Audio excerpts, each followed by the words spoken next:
नमस्कार दोस्तों, CSC campus में आप सभी का स्वागत है। आज हम इंडियन पॉलिटी के एक ऐसे टॉपिक को डिकोड करेंगे जो यूपीएससी का आप कह सकते हैं फेवरेट है। राज्य के नीति निदेशक तत्व यानी डीपीएसपी। ये हमारे संविधान का वो हिस्सा है जो भारत की आत्मा को डिफाइन करते हैं। पर क्या आप जानते हैं कि इन्हें कोर्ट में लागू नहीं किया जा सकता? तो चलिए आज डीपीएससी को पूरी तरह से समझते हैं, प्रीलिम्स और मेंस दोनों के नजरिए से। तो चलिए इसी मजेदार सवाल से शुरू करते हैं। जरा सोचिए, संविधान में कुछ ऐसे आदर्श नियम हैं जो सरकार को एक तरह का रोड मैप देते हैं कि भाई देश को चलाना कैसे है। पर यहीं पर एक बहुत बड़ा ट्विस्ट है। अगर सरकार इन नियमों को नहीं मानती तो हम में से कोई भी कोर्ट जाकर ये नहीं कह सकता कि मेरे अधिकार का उल्लंघन हुआ है। और यही चीज डीपीएसपी को इतना यूनिक और एग्जाम के लिए इतना जरूरी बना देती है कि ये नॉन जस्टिसेबल हैं। तो आखिर ये डीएसपीज हैं क्या? अच्छा, प्रीलिम्स के लिए ये फैक्ट्स एकदम नोट कर लीजिए। ये संविधान के पार्ट 4 में है, आर्टिकल्स 36 से 51 तक। इन्हें हमने आयरलैंड के संविधान से लिया है।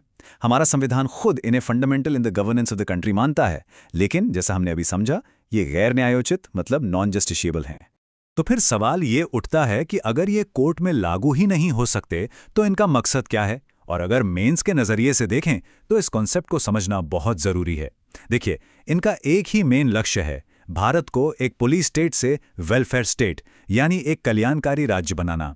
मतलब एक ऐसा स्टेट जिसका काम सिर्फ लॉ एंड ऑर्डर मेंटेन करना नहीं है, बल्कि अपने नागरिकों के लिए सामाजिक और आर्थिक न्याय भी सुनिश्चित करना है। अब देखिए, ये जो प्रिंसिपल्स है ना, ये कोई रैंडम लिस्ट नहीं है। वैसे तो संविधान ने इन्हें बांटा नहीं है, लेकिन हम अपनी समझ के लिए इन्हें 3 मेन विचारधाराओं में बांट सकते हैं। और ये जो क्लासिफिकेशन है, ये आपको मेंस में आंसर लिखने में गजब की मदद करेगा। तो ये 3 पिलर्स हैं। पहला, समाजवादी सिद्धांत जो समाज में बराबरी लाने पर जोर देते हैं। दूसरा, गांधीवादी सिद्धांत जो गांधी जी के ग्राम स्वराज के सपने को दिखाते हैं। और तीसरा, उदारवादी बौद्धिक सिद्धांत जो एक मॉडर्न और प्रोग्रेसिव भारत की नींव रखते हैं। चलिए एक एक करके इन तीनों को इंपॉर्टेंट आर्टिकल्स के साथ डिकोड करते हैं। सबसे पहले बात करते हैं समाजवादी सिद्धांतों की। तो इनका जो मेन मकसद है वो है सोशल एंड इकोनॉमिक डेमोक्रेसी को स्थापित करना। मतलब समाज में जो भी असमानता है उसे कम करना और सभी का कल्याण सुनिश्चित करना। डीपीएसपी के जो शुरुआती फाउंडेशनल आर्टिकल्स हैं, उनको याद रखने के लिए मैं आपको एक बहुत ही सिंपल सी ट्रिक बताता हूं। बस एक शब्द याद रखिए, रौनक। रौनक। सोचिए, जब देश आजाद हुआ तो एक नई सुबह की रौनक थी। बस यही शब्द हमें आर्टिकल 36, 37 और 38 याद कराएगा। तो अब देखते हैं कि ये ट्रिक काम कैसे करती है। रौनक में रा से है आर्टिकल 36, जिसमें राज्य यानी राज्य की परिभाषा दी गई है। ना से है आर्टिकल 37, जो बताता है कि ये सिद्धांत गैर न्यायोचित हैं। और का से है आर्टिकल 38, जो एक कल्याणकारी राज्य बनाने की बात करता है। देखा कितना आसान है। आगे के जो 3 समाजवादी आर्टिकल हैं वो एक बड़े लॉजिकल सीक्वेंस में हैं। सोचिए, सरकार का पहला काम क्या है? नागरिकों को काम का अधिकार देना यानी राइट टू वर्क, आर्टिकल 41। फिर यह पक्का करना कि जहां वो काम कर रहे हैं वहां का माहौल ठीक हो, आर्टिकल 42। और आखिर में उस काम के लिए कम से कम गुजारे लायक मजदूरी देना, आर्टिकल 43। सिंपल है, काम, माहौल और फिर वेतन। चलिए अब डीपीएसपी की दूसरी और बहुत ही महत्वपूर्ण विचारधारा यानी गांधीवादी सिद्धांतों की ओर बढ़ते हैं। ये सिद्धांत महात्मा गांधी के ग्राम स्वराज और एक आत्मनिर्भर भारत की सोच पर आधारित हैं। और इसमें जो सबसे इंपॉर्टेंट और यूपीएससी का जो पेट क्वेश्चन है वो है आर्टिकल 40, जो राज्य को ग्राम पंचायतों का गठन करने का निर्देश देता है। इसका मेन मकसद है पावर को डिसेंट्रलाइज करना, मतलब शासन को बिल्कुल जमीनी स्तर तक पहुंचाना। और प्रीलिम्स के लिए इसको याद रखने की एक मस्त ट्रिक बताता हूं।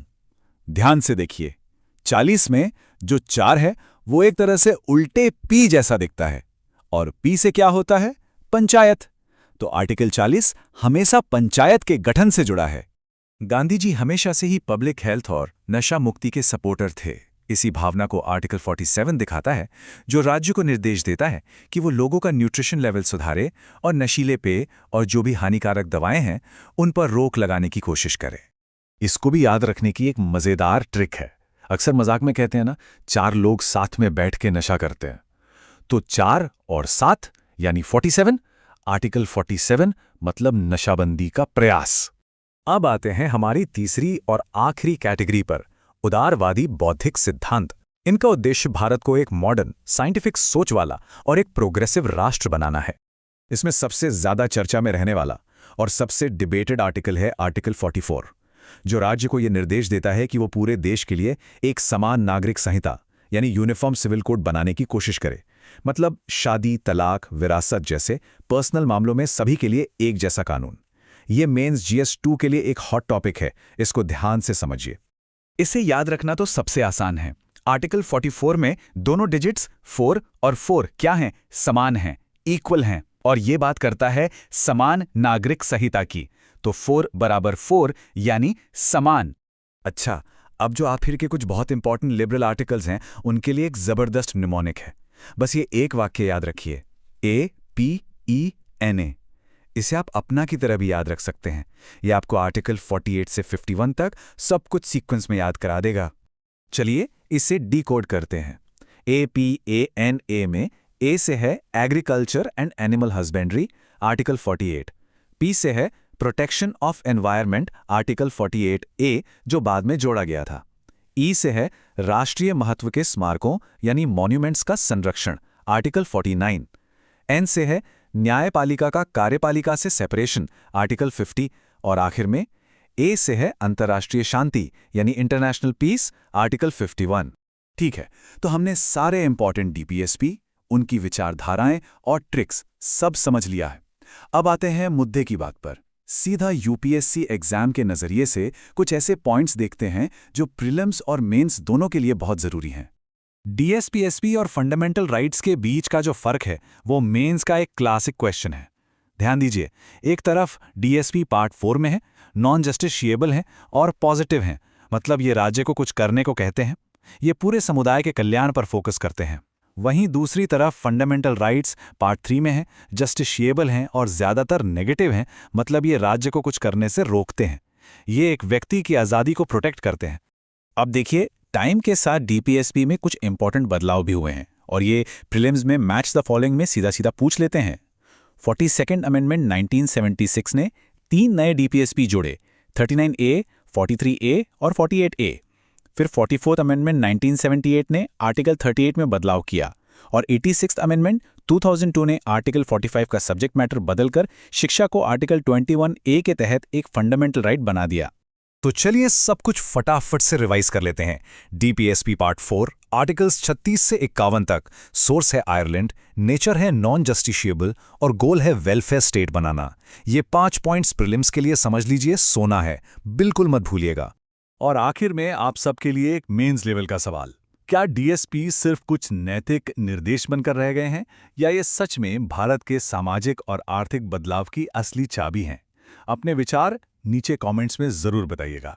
अगर आपको DSP का ये विश्लेषण पसंद आया तो इसे लाइक करें, अपने दोस्तों के साथ शेयर करें और CSC कैंपस को सब्सक्राइब करना न भूलें। मिलते हैं अगली बार। जय हिंद।